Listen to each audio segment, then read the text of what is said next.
Boa tarde a todos. Que Jesus nos ampare nesta tarde e os amigos espirituais possam, mais uma vez, trazer a cada um de nós aquilo que mais necessitamos. Hoje conosco José Turíbio de Oliveira, da Casa Assistencial Espírita Geraldo Ferreira, a fé transporta montanhas. A frase que trabalhamos esta semana: não sejas vigia de ninguém, nem te tornes fiscal da conduta de outrem, quando muito tens a fazer em benefício próprio. Divaldo Franco. E a partir de agora nós vamos trabalhar a seguinte frase: reclamar é ferir-se. Se você deseja vencer, aprenda a sorrir além do cansaço. André Luiz. Reclamar é ferir-se. Se você deseja vencer, aprenda a sorrir além do cansaço. André Luiz.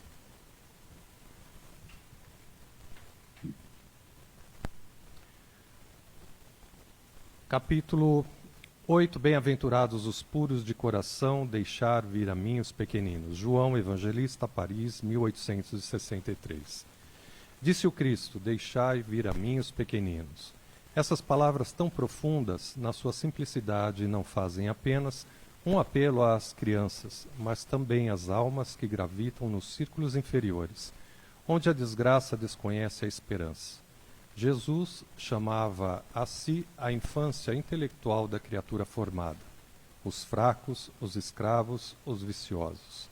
Ele nada podia ensinar à infância física presa na matéria, sujeita ao jugo dos instintos, e ainda não integrada na ordem superior da razão e da vontade, que se exerce em torno dela e em seu benefício.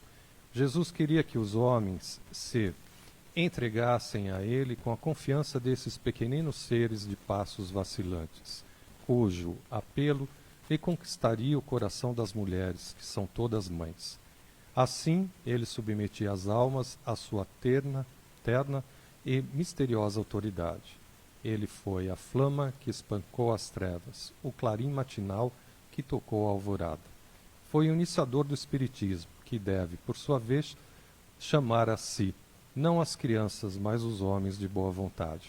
A ação viril está iniciada. Não se trata mais de crer instintivamente e obedecer de maneira mecânica. É necessário que o homem siga a lei inteligente que lhe revela a sua universalidade. Meus bem-amados, eis chegados os tempos em que os erros explicados se tornarão em verdades. Nós vos ensinaremos o verdadeiro sentido das parábolas. Nós vos mostraremos a correlação poderosa que liga o que foi ao que é. Eu vos digo em verdade, a manifestação espírita se eleva no horizonte, e eis aqui o seu enviado, que vai resplandecer como o sol sobre o cume nos montes. Nós vamos iniciar nosso trabalho hoje fazendo passe coletivo. Então você que está em casa, procure ficar em uma posição bem agradável, bem tranquilo, para receber este início de tratamento do dia de hoje, o nosso passe coletivo. E convidando então a todos, vamos nos preparar e elevar nosso pensamento ao nosso mentor individual, nosso anjo de guarda, nosso protetor, guia, todos aqueles espíritos que neste instante se apresentam entre nós, convidados por este nosso Mestre Jesus, para que cada um deles possam trazer o lenitivo para as nossas dores. E nós vamos inspirando e expirando, ficando bem tranquilos, serenos. E vamos visualizar uma cor verde envolvendo todos nós, envolvendo o seu ambiente do lar, envolvendo você, envolvendo toda a sua família, envolvendo aqueles familiares que não se encontram ao seu lado neste instante, mas em espírito procure colocá-lo junto de você para que receba também este tratamento. Esta luz verde envolvendo tudo e a todos, chão, teto, paredes, objetos, todo o seu lar, este ninho de amor, onde temos a certeza de que todos necessitam de um tratamento especial. E esta luz verde vai envolvendo seus chakras, seus pontos de forças, a sua aura, fazendo toda a asepsia necessária para o seu bem-estar, para o seu equilíbrio interior, para que as tuas células trabalhem em harmonia. Deixe-se envolver por esta luz verde, onde as equipes de proteção, segurança e higienização dos ambientes vão trabalhando com suas tochas eletromagnéticas, queimando todo pensamento negativo, todas as formas e miasmas de encarnados, principalmente de desencarnados também, que porventura possa estar aí te envolvendo. Esta luz verde absorvendo todas estas negatividades, retirando do seu lar, retirando de tudo que está à sua volta de negativo, para que você tenha dias tranquilos, serenos e volte a sorrir a sua caminhada terrena. Mentalize agora uma cor rosa envolvendo o seu coração, seu cardíaco, seu chakra cardíaco. Uma luz rosa envolvendo a região do coração, dos teus sentimentos. Talvez aqueles sentimentos que te trouxe ou trouxeram esta semana um desequilíbrio, seja algo que você tenha passado. Procure deixar que esta luz rosa possa aquecer seu coração, seu cardíaco, te envolvendo em muito amor e perdão. Sinta-se amado, amada, e procure assim amar tudo e todos que estão à sua volta. É o amor que te faz tudo mais tranquilo. É o amor que faz com que você volte a ter saúde, a brilhar a tua luz. Então vai exercitando desta forma. Você que ainda tem algo que carrega dentro de você, seja aquela raiva, rancor de alguém, vibre de uma outra forma. Tire do seu peito estes sentimentos e apenas envolva esta criatura em amor, assim como você. Mentalize agora uma cor amarela, envolvendo o centro da sua testa, seu chakra frontal, trabalhando os seus pensamentos, os pensamentos positivos, apagando assim os negativos e deixando que aquela ligação com seu mentor espiritual possa se estreitar ainda mais, quando esta luz amarela te liga com este amigo, esta amiga, ainda mais, fortalecendo o laço entre vocês. E vamos assim dizendo: sou luz, amor, sou paz, fortaleza, fé, esperança, confiança, amor, perdão, e assim por diante. Tudo eu sou. Sou saudável. Saudável. Sou uma criatura, filho de Deus perfeito. Vamos mentalizando assim, sempre positivamente. E quando algo negativo chegar até você, corte a ligação. Traga para o positivo. Vamos mentalizando agora uma cor azul. E vamos nos ligando com Nossa Mãe Maria, Mãe Santíssima. Deixando que uma luz azul caia sobre nós neste instante, serenando, acalmando todos que se encontram aí dentro do seu lar, todos nós que estamos aqui, deixando que esta luz possa impregnar todas as paredes, todo o chão, todo o teto, para que a paz esteja sempre presente neste lar. Fortaleça com esta luz azul o manto de Mãe Maria, Mãe Santíssima, onde convidamos esta Mãe para estar conosco.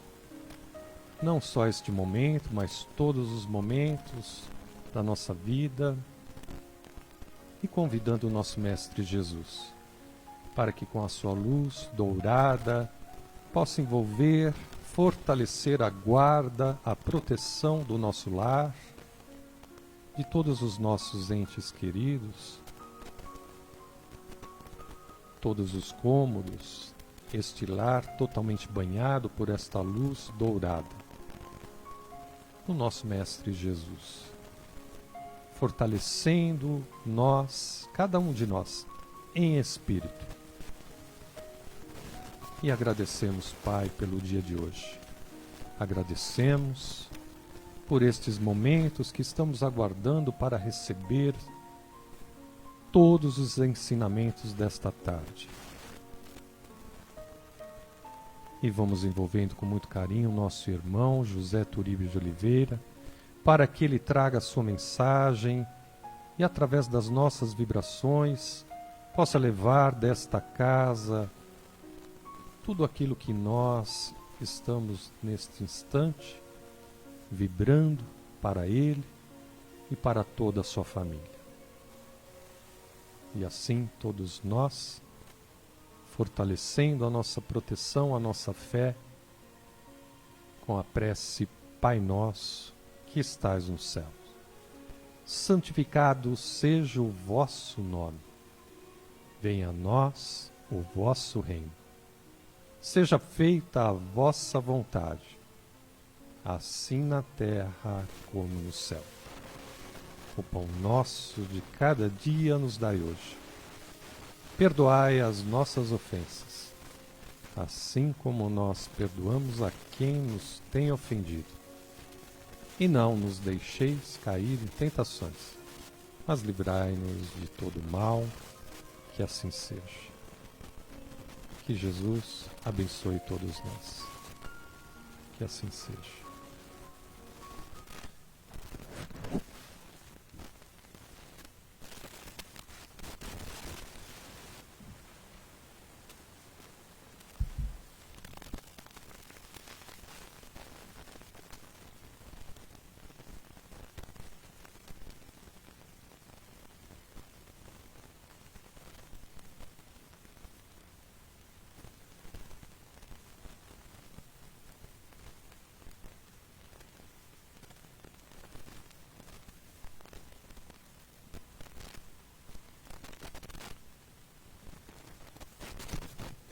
Boa tarde a todos, que a paz de Jesus nos envolva e nos permita algumas reflexões. Só uma explicação básica, tiramos a máscara porque estamos num ambiente controlado em função das condições sanitárias, né? Muito bem, hoje vamos falar um pouquinho sobre esse tema que está sendo proposto, que a fé transporta montanhas. Mas antes de chegar nas montanhas, que tem várias, né? E montanha é uma alegoria que é colocada no Evangelho, né, para a gente lembrar das dificuldades da vida, das coisas que são difíceis. Vamos falar um pouquinho sobre a fé. Mas, porque a fé, nós temos uma tendência a confundirmos fé com esperança. Existem 3 virtudes, que que são comuns a todas as religiões. São as chamadas virtudes teologais: fé, esperança e caridade. As religiões normalmente trabalham com essas três virtudes: a fé, a esperança e a caridade. A fé é uma delas, e o Kardec inclusive chama a fé de mãe da esperança e da caridade. Muito bem. A fé, a esperança, a gente sabe que é a nossa expectativa de que alguma coisa aconteça. Então, quando a gente fala assim, eu tenho fé que isso vai acontecer, não deixamos de estar falando de esperança. Mas a fé tem um sentido maior, como colocado por Kardec. Tem o sentido da nossa adesão incondicional a Deus. Isto é fé.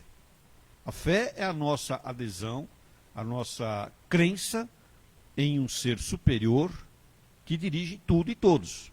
Adesão incondicional a Deus. Isso é fé. Óbvio que um tema que perpassa por esse é a esperança. A nossa expectativa de que as coisas aconteçam também. Muito bem. Então, qual é o requisito? Tem algum requisito para que as pessoas tenham fé? Sim, confiar. Confiar em Deus, confiar em si, né? A confiança de que existe algo que rege tudo. Tem uma força maior que rege tudo. Isso é a questão que envolve a confiança, o acreditar. Aí o Kardec também fala da fé raciocinada e da fé cega. A fé cega é aquela fé que aceita tudo, sem passar pelo crivo da razão. Acreditamos em tudo e é um passo para o fanatismo, comum em todas as religiões, inclusive na nossa, inclusive no Espiritismo. Né? É comum, as pessoas que acreditam em tudo e todos, principalmente em épocas mais, entre aspas, montanhosas, como essa época que nós estamos vivendo agora, as pessoas têm uma tendência muito propícia a acreditar em qualquer coisa que se apareça aí como salvador do mundo. Né?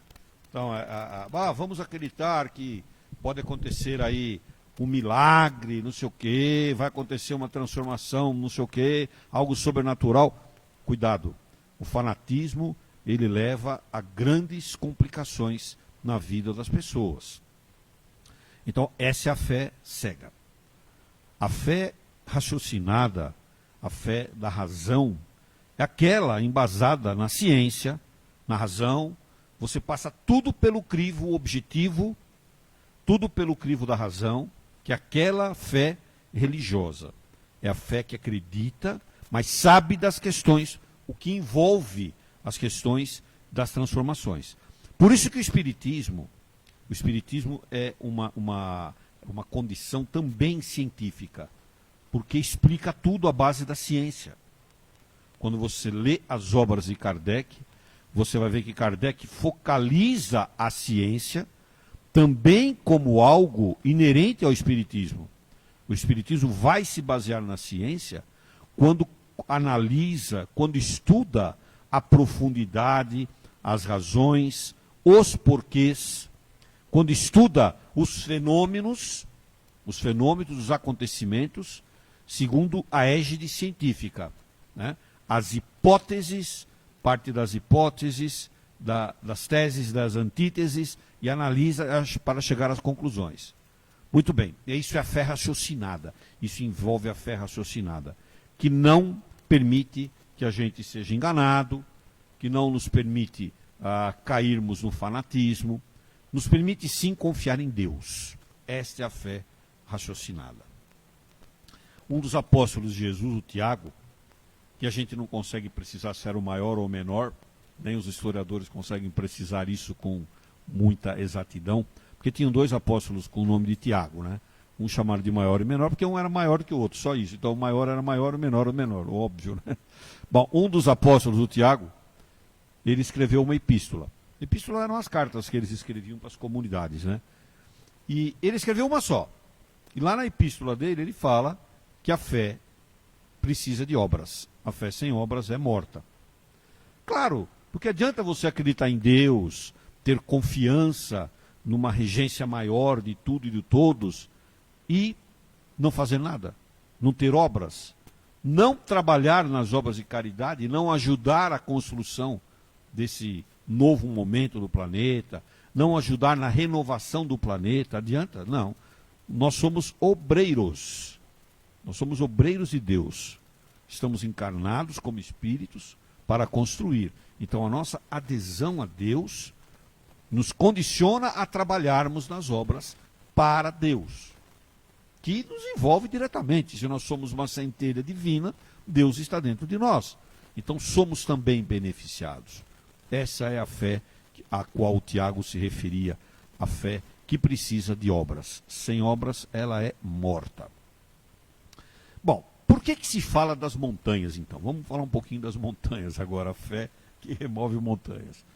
Tem uma passagem onde Jesus estava lá na Galiléia. Se você pegar a Palestina, na época de Jesus, Palestina é a região onde hoje está Israel, tal. Se você pegar a parte de cima do mapa, aquela região era Galiléia. E Jesus estava lá com os apóstolos. Mas a crucificação de Jesus não aconteceu lá, aconteceu em Jerusalém, né? Na parte de baixo do mapa. De baixo, quer dizer, só porque eu ler um mapa que separa a parte de cima e de baixo.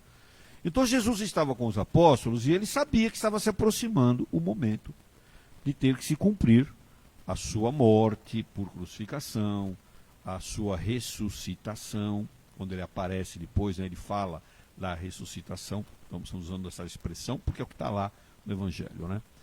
Então, Jesus chega para os apóstolos e diz assim: a gente precisa ir para Jerusalém para que se cumpra o que está predestinado, o que está programado para acontecer. E os apóstolos não entenderam nada, né? E ele falou, porque lá vai se dar a minha morte, etc. Vou aparecer, vou ressuscitar no terceiro dia. Ele falou isso. Os apóstolos não estavam acreditando, ficaram meio que perplexos com o que estava acontecendo, né? Falaram, por que ele está falando que ele vai embora, tal? Então falta pouco tempo para ele ficar com a gente, né? Pensaram isso. Bom, passam-se os dias, ainda lá naquela região, e Jesus está conversando com os apóstolos e uma multidão chegou, porque o povo já tinha conhecimento de Jesus, já estava já no terceiro ano da sua tarefa planetária encarnada, levando os conhecimentos que ele adquiriu, que ele estava querendo levar para a população. Ele então, uma multidão se aproxima dele e um homem chega para ele e diz assim: Senhor, cura o meu filho, porque ele é epilético. Ele lá no Evangelho usa a expressão lunática, mas ele é epilético. Aquele cara que ficava meio que desligado, né, por uma questão neurológica, ele ficava desligado, né? E às vezes ele cai no fogo, às vezes cai na água. Por que fogo e água, né? Porque era comum as pessoas fazerem fogueira para se esquentarem, para iluminar, etc. Água, porque eram comuns as comunidades morarem na beira de lagos, de rios, né? Até hoje, né, as comunidades se formam ao lado de reservas de água, né, para poder sobreviver. Então, e o homem diz mais: olha, cura o meu filho, porque ele é epilético, ele cai às vezes na água, às vezes no fogo. Eu levei para os seus apóstolos, mas não adiantou. Eles não fizeram nada, não conseguiram curar o meu filho. Aí Jesus, traz o seu filho aqui. Jesus percebeu que ali era um caso de obsessão, né?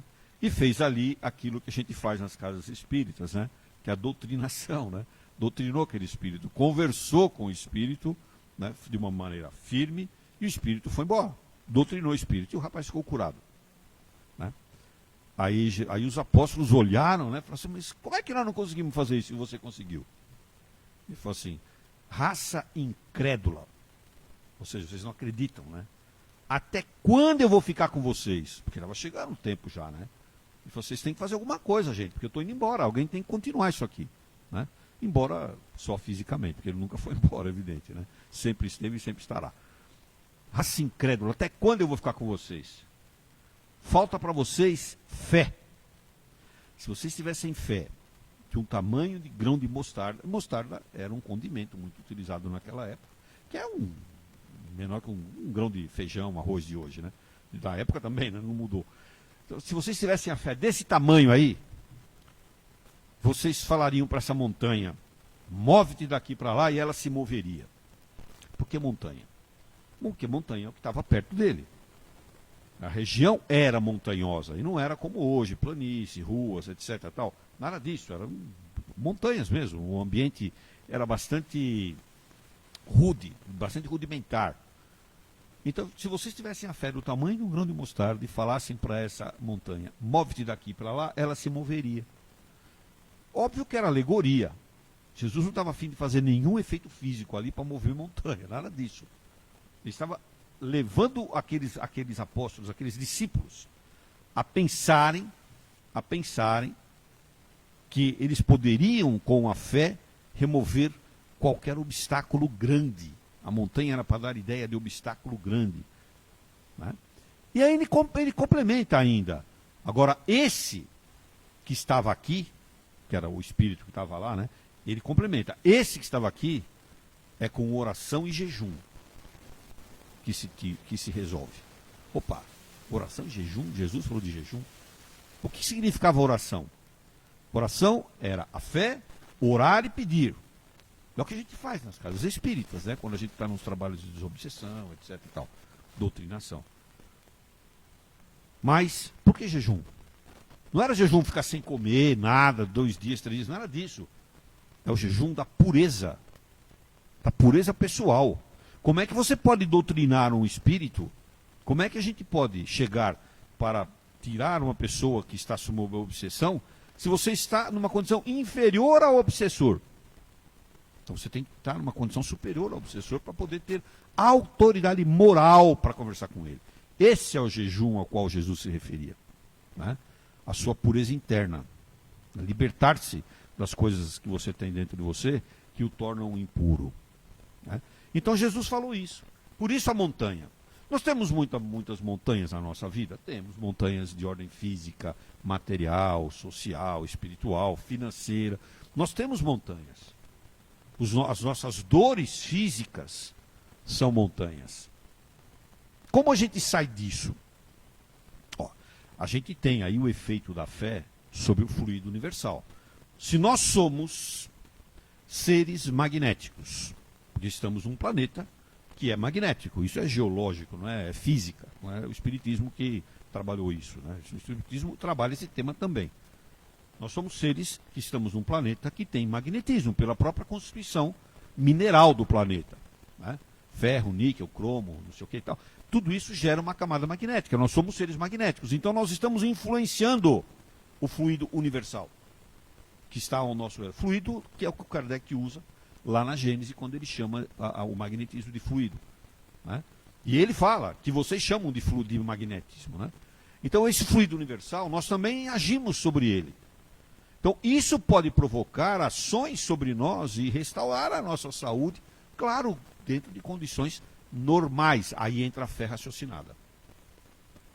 Não dá para tirar alguma coisa que está comprometida, um órgão que está comprometido já está colapsado, que não tem mais condições de continuar. Também tem isso. Mas entra a fé raciocinada. Então é possível agir com a nossa fé sobre esse fluido que nos envolve e alterar a condição da doença? Sim, é possível. Amenizar dor? Sim. Levar a uma condição de vida melhor? Sim. É possível. Isso tudo é possível. Né? Mas nós precisamos estar ligados a isso. Precisamos querer que isso aconteça. Entra a fé raciocinada e a fé cega. Acreditamos em Deus? Sim. Como é a nossa sintonia com Deus?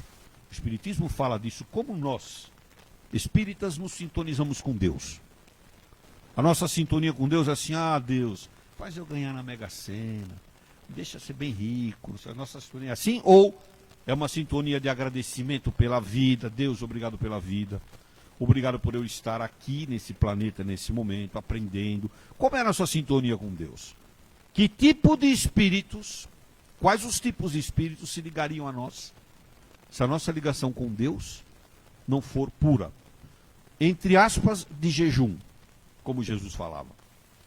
Que tipo de espírito vai vir para nós aqui? Vai ajudar a gente? Será que são aqueles que querem nos intuir para o caminho da cura, dos benefícios, da vida melhor, da qualidade de vida, do crescimento, do desenvolvimento espiritual? Ou será de outros tipos de espíritos?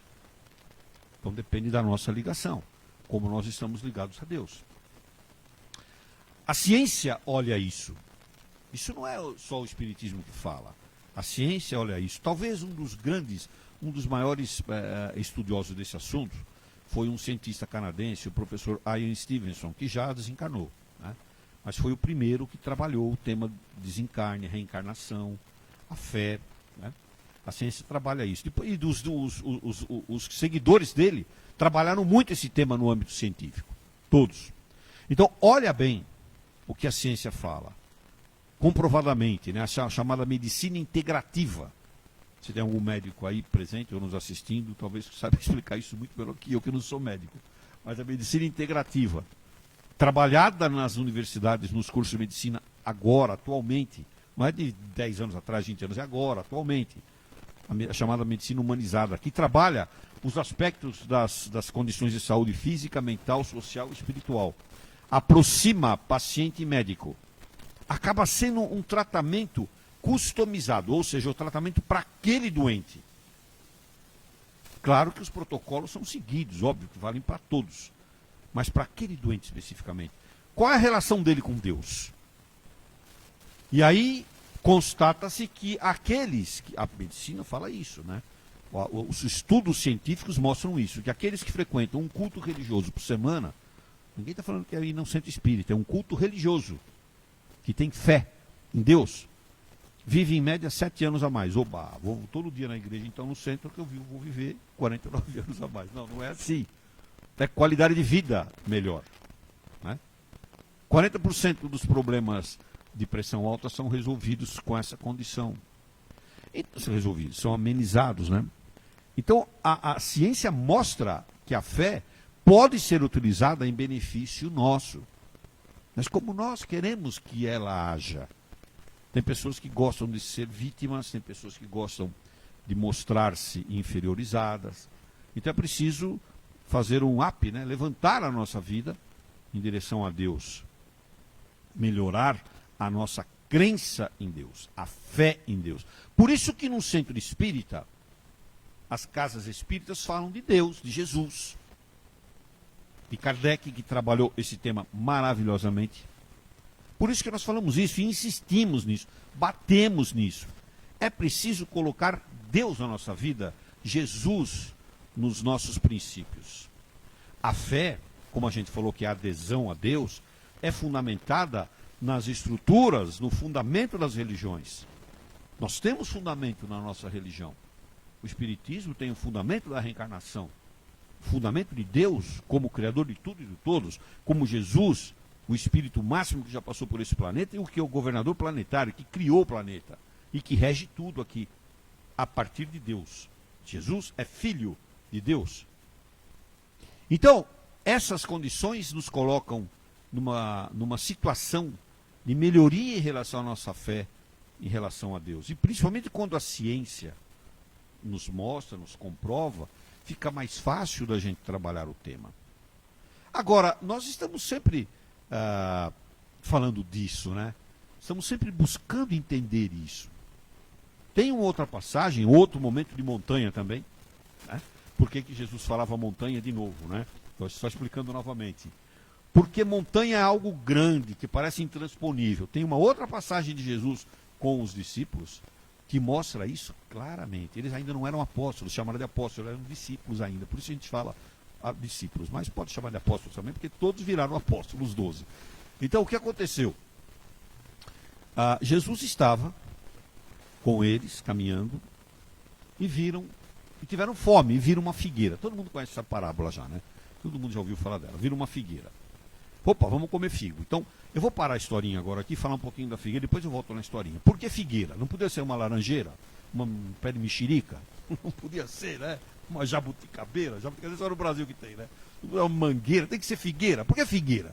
Por que o Kardec coloca figueira lá? Né? Por uma razão simples. O figo é um alimento, é uma fruta originária daquela região. Lá ele é originário, não é daqui, não é brasileiro, não faz parte das Américas, do Ocidente, é do Oriente. E o figo tem propriedades excepcionais de curativas, depurativas, e ele é um alimento, porque ele é rico em minerais, potássio, cálcio, sódio, magnésio, ele é rico de um monte de coisa, é um alimento completo. E eles sabiam disso na época. Então as figueiras eram árvores frondosas, árvores que eles usavam o figo nas festas, além de alimento, servia para, como a gente fala hoje, vamos tomar um drink aí, vamos tomar um suco, vamos comer um salgadinho. É assim, vamos comer um figo. Era assim que eles faziam, nas festas. Era um alimento riquíssimo, usado nas festas, nas reuniões sociais. O figo era tudo para eles. E era fonte de alimento. E tem uma passagem no livro Maria de Nazaré, aliás, um livro lindo, hein? Todo mundo deveria ler, lá do tio Nunes, João Nunes Maia, em que ele conta sobre, o capítulo se chama As Figueiras de Nazaré. Quando Jesus estava para nascer, né, as figueiras da região de Nazaré começaram a florescer-se mais. Elas davam o figo, que era um fruto pequenininho, deram frondosos. As figueiras ficaram maiores. Eles não sabiam o que estava acontecendo. Tinha alguma coisa diferente acontecendo ali naquela região, né?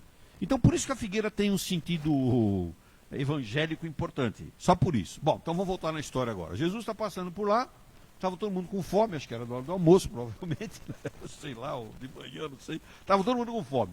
E viram uma figueira. E chegaram perto da figueira. Só que não tinha fruto, não tinha um figo lá, porque não era época de dar fruto. Aí todo mundo olhou e falou, e agora, né? Jesus falou assim, você não tem fruto, então ninguém mais vai comer fruto de você. Nunca mais. E foram embora. No outro dia, passaram por lá, a figueira estava seca, esturricada. Acabou a figueira.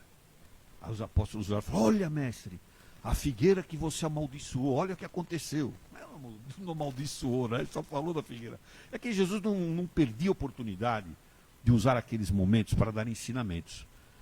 E Jesus falou assim, pois é, eu não amaldiçoei, né? Mas isso é para mostrar para vocês que se vocês pedirem alguma coisa, sem hesitar no seu coração, e pedirem com fé em Deus, isso vai acontecer. Olha que interessante, que ensinamento, hein? Se você pedir alguma coisa sem hesitar, e Jesus era firme, ele era assertivo, né? Se vocês pedirem alguma coisa sem hesitar, com fé no seu coração, isso vai acontecer, né? E aí Jesus completa. Por exemplo, se vocês pedirem para esse monte, de novo a montanha, joga-te ao mar, ele irá ao mar. Então, por isso que quando a gente fala fé remove montanhas, e aparecem essas duas ocasiões aí, que mostra para a gente, essas montanhas são figuras alegóricas, né? Não é uma alegoria colocada lá na parábola, na história, para mostrar para a gente que a montanha é algo grande, né?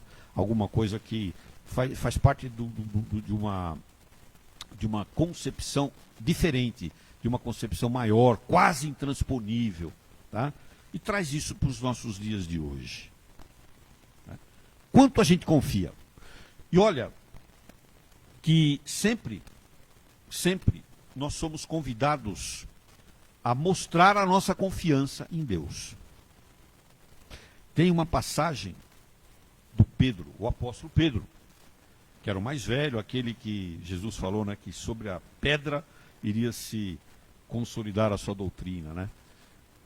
Tem uma passagem de Pedro que ele está, uma certa manhã, observando uma fonte, um lugar jorrando água. Ele estava ali contemplando, fazendo uma visão contemplativa daquela fonte, pensando em Deus, tal, e ele fecha os olhos e de repente aparece um menininho, novinho, tipo 4 ou 5 anos, sem ninguém, sozinho esse menininho. Isso está lá no livro do Aviluz, o tio Nunes, viu? Do João Nunes Maia. Estou falando dele, ele faria aniversário agora esse mês aqui, porque a gente está falando dele, né? Bom, está lá no Aviluz. Aí, esse menininho chega pro Pedro e fala assim, vovô, posso me sentar aqui? Pode. O Pedro achou estranho aquele menino daquele tamanho, sem ninguém por perto, o moleque chegou sozinho lá. Como é que pode esse moleque sozinho aqui, novinho assim? Aí olha pro Pedro e fala assim, vovô, posso pegar na sua barba? Pode. Aí um molequinho vai lá e pega na barba do Pedro. Assim, vovô, quem te deu essa barba? E o Pedro fala assim, foi Deus. Ai, Deus? E onde está Deus? Está lá no céu. Você já foi lá? Moleque chato, né? Um molequinho chato, né? Você já foi lá? No céu? Você não. Não fui. Mas como é que você sabe que ele está lá? Aí Pedro parou, pensou, o que eu vou falar para esse moleque? Não tinha mais o que responder, né? Olha o desafio da confiança, né? Tá, eu sei que ele está lá, né? E o Pedro ficou quieto. Não tinha mais o que responder. Aí o molequinho no Pedro falou assim, vovô, você fala? Sim, falo. Quem te ensinou a falar? Foi meu pai. Onde fica o seu pai? Aí o Pedro falou assim, lá em Betsaida, que era outra cidade onde ele morava, né? Onde estava o pai dele. E ele que ensinou a falar? Quem ensinou ele a falar? Foi Deus. Mas quem é esse Deus? Aí o Pedro olhou para a fonte e falou assim, olha que fonte de água bonita, moleque. Olha aí, olha que coisa bonita. Aí o moleque percebeu e falou assim, vovô, vamos fazer um exercício? Feche os olhos. Feche os olhos. Aí o Pedro falou, fechar os olhos? Feche os olhos, vovô. Aí o Pedro fechou os olhos, né? Parou um pouquinho, silêncio. E o moleque falou assim, pode abrir. Quando ele abriu os olhos, o moleque não estava mais. E ele estava com um cajado na mão. O Pedro estava com um cajado na mão. Aquele que representa ele simbolicamente, um cajado na mão. E o moleque sumiu. O Pedro não viu mais nada. Não tinha ninguém ali. O moleque simplesmente desapareceu. Olha que coisa bonita, né? Essa história é muito bonita porque mostra para a gente a confiança, né? O Pedro não esmoreceu para falar de Deus. Ele confiou, a todo instante confiou para aquele emissário que estava ali e falou assim, eu acredito em Deus, eu não preciso ver Deus para acreditar em Deus. Ele existe e está aí. Eu sei que ele existe porque se eu estou aqui é porque ele está aí. Minha barba, meu pai, a minha fala, ele está aí. Então essa passagem mostra para a gente o que significa confiar. E depois, conversando com Jesus, Jesus diz a ele que confiança é algo que Deus deposita dentro das pessoas.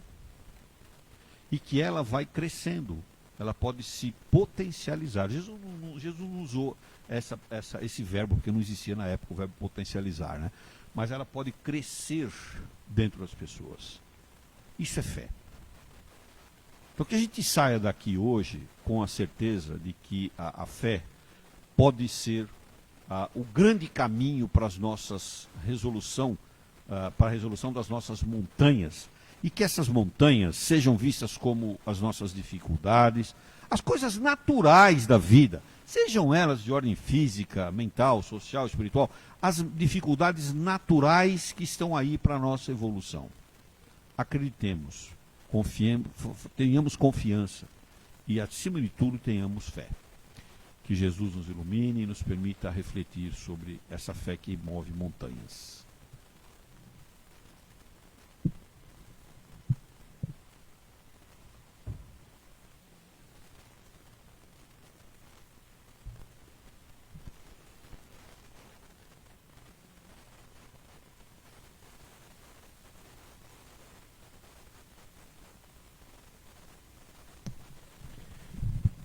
Agradecemos ao Turíbio por estar conosco hoje, trazendo este ensinamento tão importante para todos nós, que nós possamos refletir tudo aquilo que nós ouvimos, aprendemos hoje. Palestrante de quarta-feira, Nelson Tadeu, representando a USE de Santo André, na Senda Evolutiva. Sexta-feira que vem, palestrante Rosana Malentac, representando a USE de Santo André, na Senda Evolutiva. Lembrando sempre que a última quarta e sexta do mês, a USE de Santo André encaminha um palestrante para a nossa casa e o tema é sugerido pela USE. Amanhã o programa da rádio das 8 às 9h30, o tema As dificuldades da adolescência e juventude na atualidade. A convidada Graziele Novaes. As dificuldades da adolescência e juventude na atualidade. Graziele Novaes. Programa você poderá acompanhar através do Facebook do Núcleo Espírita O Semeador. Faz a sua pergunta, concorre a um livro. Inclusive, eu vejo que tem muitos assistidos aí da Seara que participam do programa. É isso mesmo. Vamos participar, ouvir, aprender, né? Concorrer também a um livro. Então, é uma maneira da gente conhecer um pouquinho mais sobre a doutrina e os temas atuais aí. As nossas recomendações, pedindo sempre a cada um de vocês a importância do seu preparo pela manhã, fazendo a leitura do Evangelho. Se você não tem Evangelho ainda, faça a leitura do Novo Testamento e faça a ligação com seu mentor individual, seu anjo de guarda, seu protetor, pedindo todo amparo, proteção. Nós estamos fazendo aqui todas as quartas e sextas este passe coletivo, que na verdade nada mais é do que um trabalho piloto que a gente está tentando aí ver como que vai ser, né, os nossos atendimentos aí quando nós abrimos, né, presenciais. Por enquanto não vamos ainda, então nós estamos fazendo este é um teste, né, na verdade. Então vocês, todas as quartas e sextas, receberão este passe, né? Já é o início do tratamento. E à noite, os mentores darão toda a assistência a você. Nós pedimos para que, no momento que você for deitar, faça a sua prece, ou horário entre 9 e 10 horas da noite, que a corrente médica está mais presente no planeta Terra. Faça a sua prece, aquela que você mais deseja, né? E deixe uma água para ser fluidificada. Esta água você vai beber amanhã pela manhã, sempre 3 vezes ao dia, manhã, tarde e noite, ou manhã e noite. E à medida que esta água for diminuindo, você vai acrescentando, colocando mais água no recipiente. Ok? Então, sexta-feira que vem, sobrou água, beba toda a água. E à noite deverá colocar água novamente. Falamos isso, que esse nosso tratamento são 8 semanas. Mas como nós não estamos presencial, então vai fazendo aí o seu tratamento, né, todas as sextas-feiras ou quarta, se você optar por quarta-feira. Nós pedimos hoje no dia do tratamento, né, no dia que você escolher, evitar a carne vermelha, o cigarro, a bebida contém álcool e não manter relação sexual hoje, e a atividade física, pelo menos 2 dias, vamos evitar. Se você tiver que passar por cirurgia material no dia Mentalize, peça ao Dr. Bezerra de Menezes e equipe de Dr. Hans, o médico responsável pela equipe médica aqui, que possa dar toda assistência a você e eles estarão dando toda assistência a você. Tenha fé. Nós lembramos sempre vocês que é importante este momento, esse preparo aqui da palestra, que é a maior das cirurgias, que eu falo sempre, não é somente à noite você se preparar, né? Se possível, e eu recomendo que assista às palestras, né? Todas as quartas-feiras às 19 e sexta-feira às 14. Todas as palestras ficam lá no nosso Face, do Grupo Espírita Ceará das Fraternidades. Você poderá ir buscar depois, se não puder ouvir em tempo real.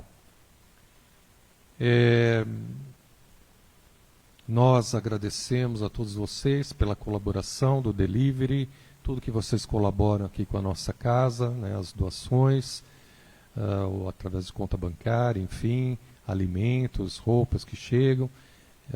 Agradecemos sempre que nós estamos aí também auxiliando outras pessoas, certo? Então, que Jesus te abençoe, abençoe toda a sua família. Vamos ficar sempre ligados, né, ouvindo aí outras lives também, algo que acrescenta muito, né, para nós. E lembrando que todas as segundas-feiras nós temos aqui o nosso trabalho de desobsessão.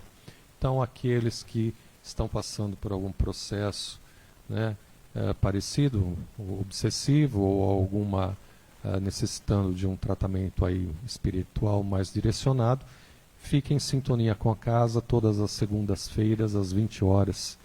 Não venham aqui na casa, né? Não temos tratamento presencial.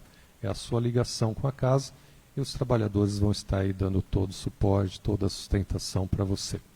Ok? Muita paz, que Jesus abençoe sua família, a todos vocês. Até o próximo encontro, se Deus quiser. E Ele há de querer.